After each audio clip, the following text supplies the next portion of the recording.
ऐसी भी क्या दीवानगी। अनिका एकांश के ऑफिस से घर आई तो सीधा चिराग को ढूंढने लगी। इस वक्त तक चिराग स्कूल से वापस आ जाया करता था। अनिका की आंखें भरी हुई थी। तभी उसे चिराग घर के हॉल में फुटबॉल खेलता हुआ मिल गया, जिसे देख अनिका से रहा न गया और वो भागते हुए जाकर घुटनों के बल बैठकर चिराग को गले से लगा लेती है। चिराग भी कुछ देर तक अनिका से चिपका रहता है और फिर जब उसे महसूस होता है कि अनिका अब रोने लगी है, तो चिराग अनिका का चेहरा अपने सामने करते हुए प्यारी सी आवाज में पूछता है, अंडस्को, क्या हुआ पिंकी दीदी? आप रो क्यों रही है? आज आपको अपने छोटे चूहे पर कुछ ज्यादा ही प्यार आ रहा है लगता है।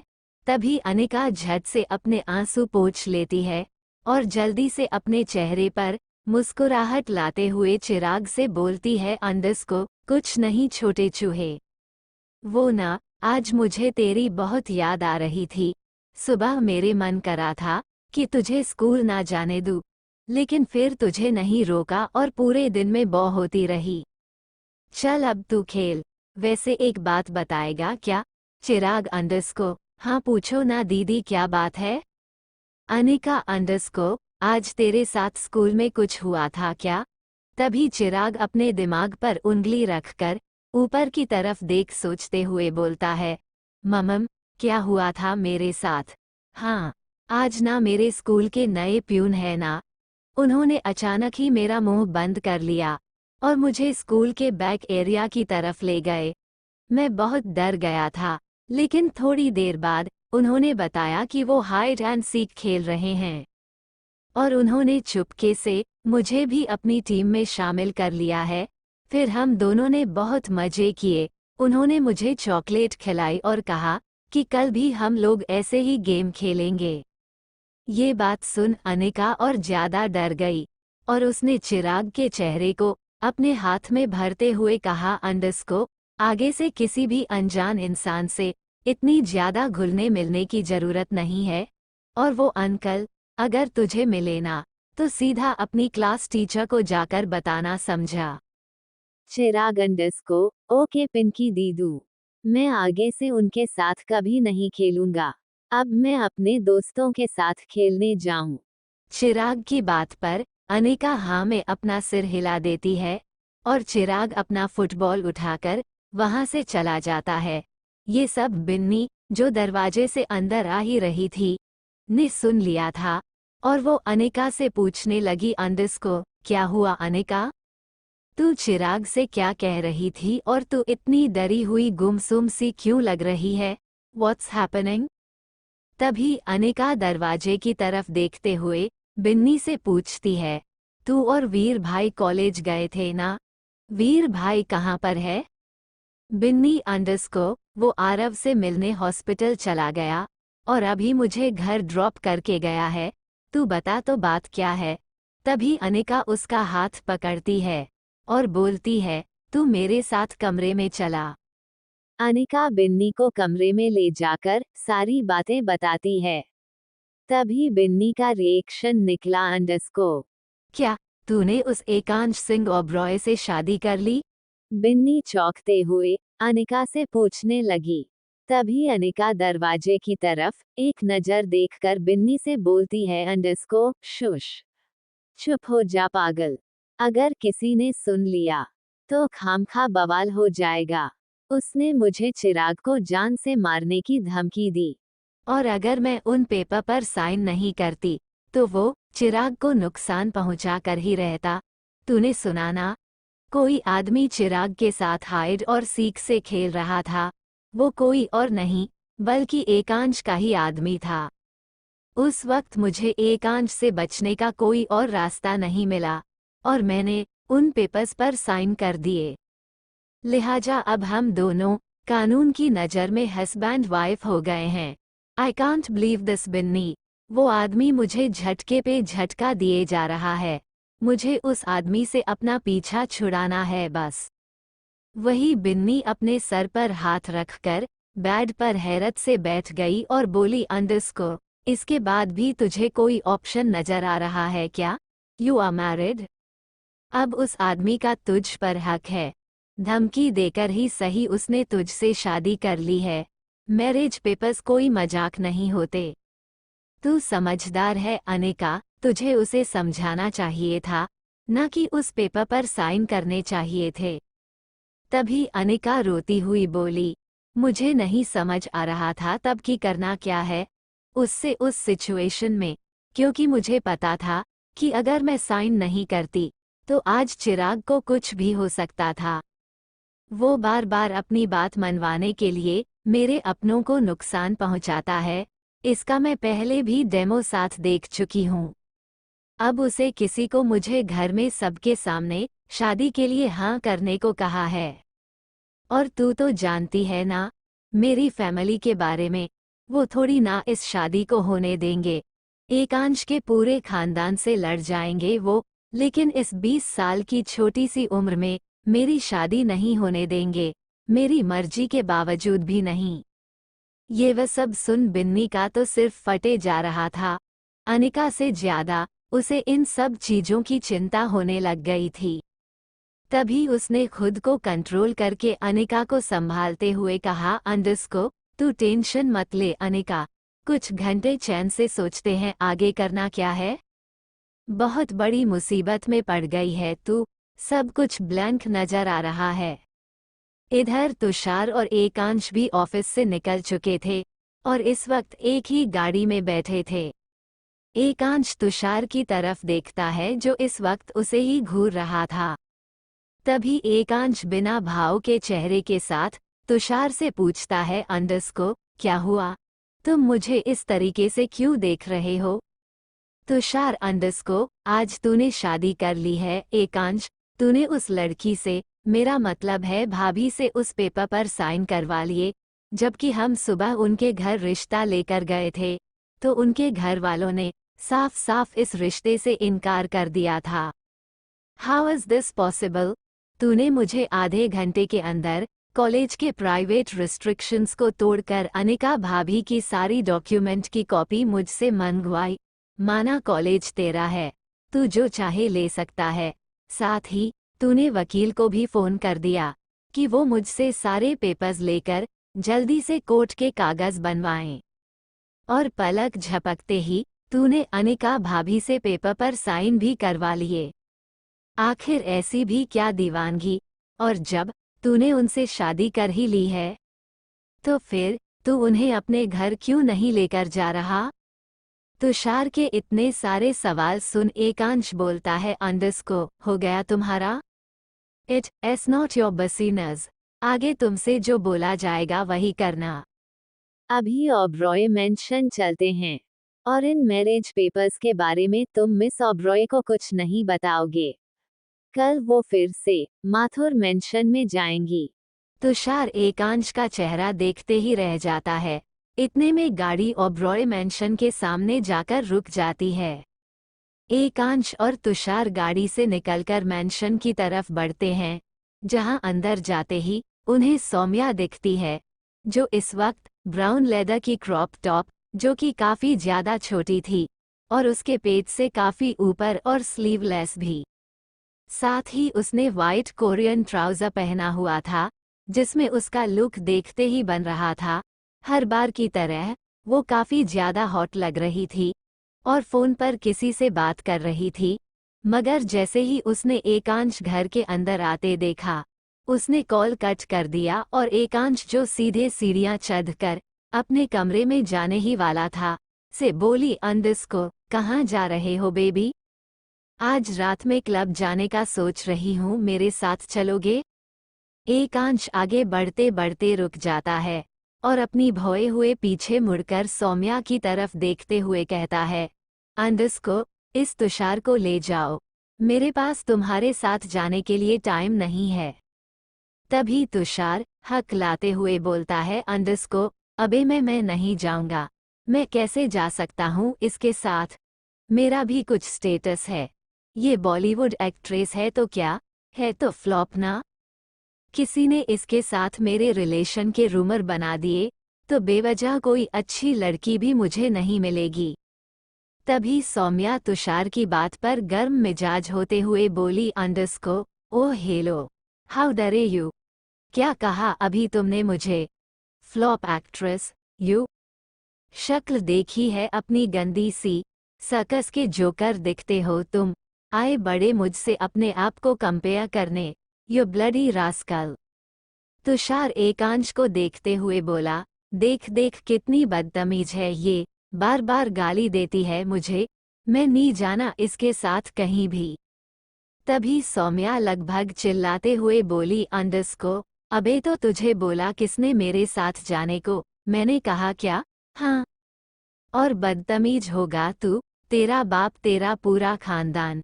तभी तुषार चिढ़ते हुए बोला अंडरस्को, चुड़ैल कहीं की, तू मेरे पापा तक कैसे गई, मैं तेरा गला दबा दूंगा।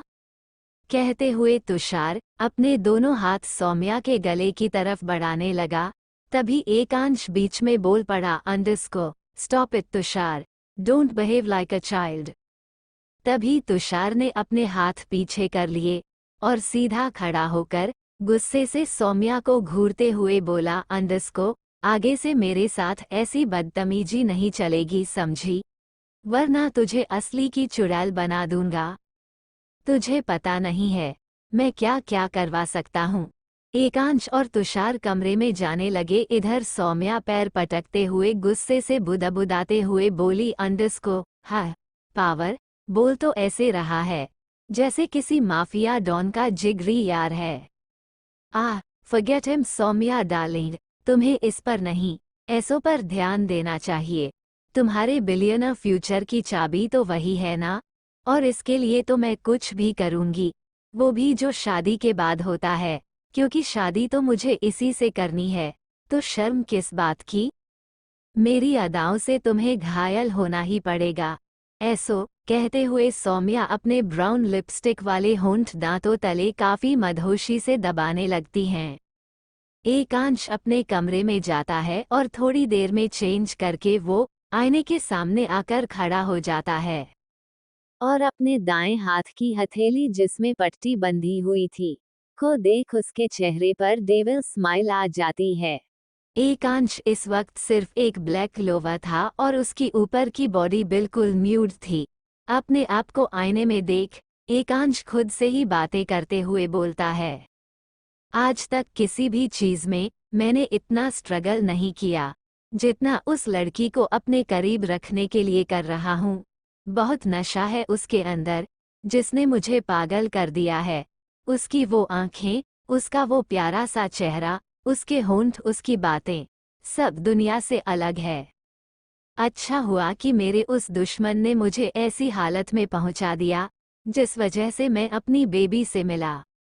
लेकिन मेरे उस दुश्मन को इतना खुश देख अब मुझसे रहा नहीं जा रहा।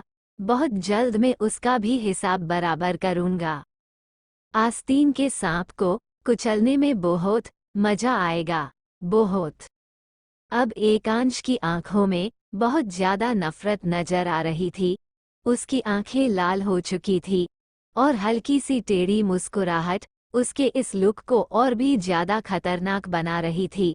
लिहाजा ये तो पता लग गया था कि एकांश को अपने ऊपर हमला करने वाले दुश्मन के बारे में बखूबी सब कुछ पता है। लेकिन वो कोई एक्शन क्यों नहीं ले रहा, ये समय के साथ ही पता चलेगा। लेकिन कल देखते हैं कि किस तरह एकांश अनिका को उसके घर में शादी के लिए हाँ बोलने के लिए फोर्स करेगा। तब तक के लिए CH50 और पढ़ रोमांटिक नॉवेल माथुर निवास अनिका के कमरे में अंडरस्को। रात के तकरीबन 2 बज रहे थे। बिन्नी और अनिका एक ही कमरे में एक ही बेड पर तीतर बितर होकर सोए हुए थे।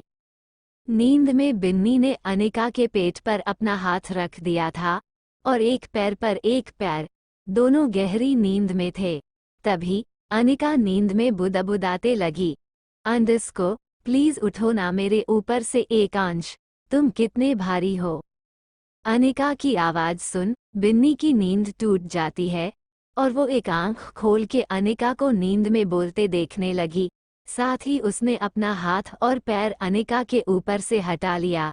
तभी अनिका नींद में फिर बोली, अंडरस्को आह, अब मुझे नींद नहीं आ रही। क्या मुसीबत है ये। आओ मुझे गले से लगा लो, अब तो हम मियाँ बीवी है ना। कहते हुए नींद में उसने अपने बगल में लेटी बिन्नी उसे ही एक आंख से घूर कर देख रही थी। अचानक ही उसे अनिका से कसकर सीने से लगा लिया और उसके ऊपर आ गई। तभी बिन्नी कसमसाते हुए अनिका को अपने ऊपर से हटाकर साइड में पटक देती है और लगभग चिल्लाते हुए बोली, अंडस को, अबे ओ हवस की पुजारन, दूर हट मुझसे। मैं एकांश नहीं बिन्नी हूँ। अनिका झटके से उठी और आंखें मलते हुए बिन्नी को देखकर बोली, अंडस को, क्या क्या हुआ? तू ऐसे क्यों चिल्लाई? अनिका बिन्नी को देखते हुए पूछती है।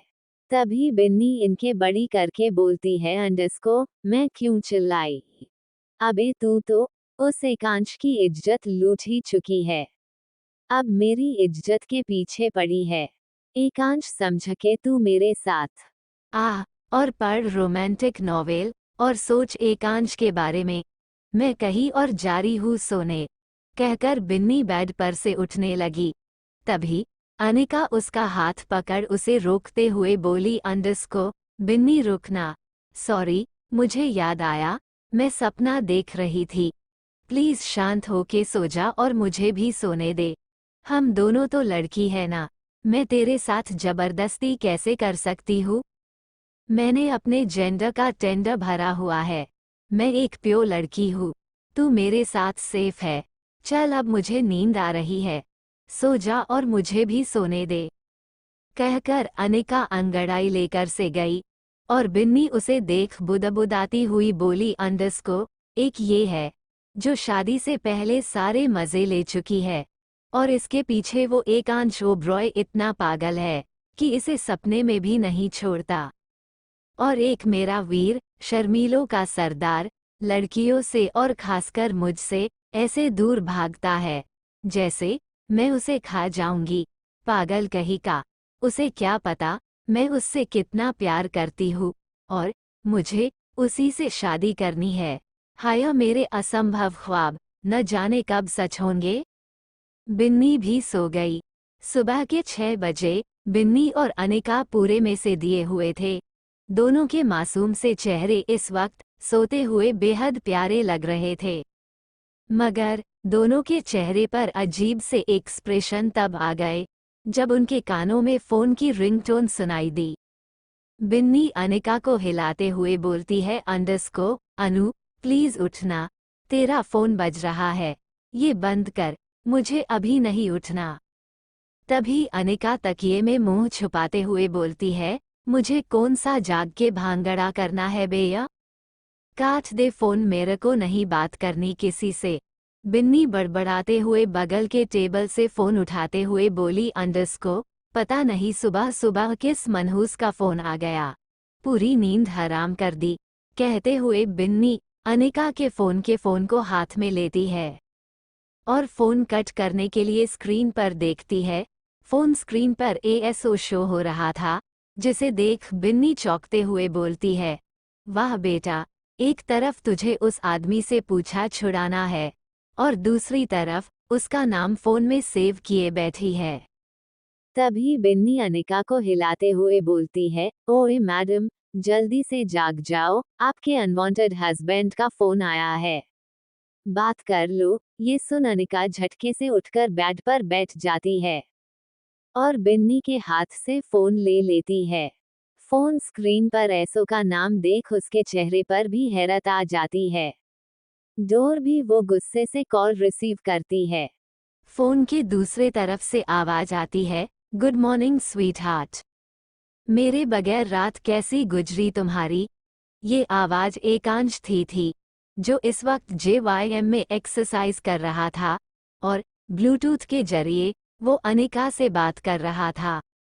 अनिका गुस्से में बोलती है, अंडस को, तुम्हारी हिम्मत कैसे हुई मुंह कॉल करने की? कल की हरकत के बाद तुमने सोच भी कैसे लिया कि मैं तुमसे बात तक करूंगी? एकांश बिना एक्सप्रेशन के चेहरे के साथ एक्सरसाइज करते हुए बोला, अंडस को, चलो बकवास बंद करते हैं स्वीट हार्ट। एक ही बात कब तक बोलती रहोगी? मुझे सोचने की क्या जरूरत अपनी वाइफ से बात करने के लिए? ये मेरा राइट है।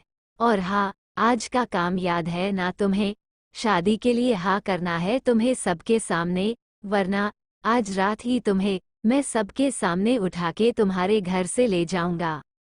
और हमारे बीच बीती फर्स्ट नाइट का खुलासा भी कर ही दूंगा मैं, ताकि उसके बाद तुम्हारी सो कोल्ड फैमिली तुम्हारी शक्ल तक न देखना चाहे और तुम सिर्फ मेरी बन के रहो। वैसे भी मैं नहीं चाहता कि मेरी लिटिल वाइफ अब मुझसे और दूर रहे। अनिका गुस्से से अंडरस्को, तुम मुझे धमकी दे रहे हो?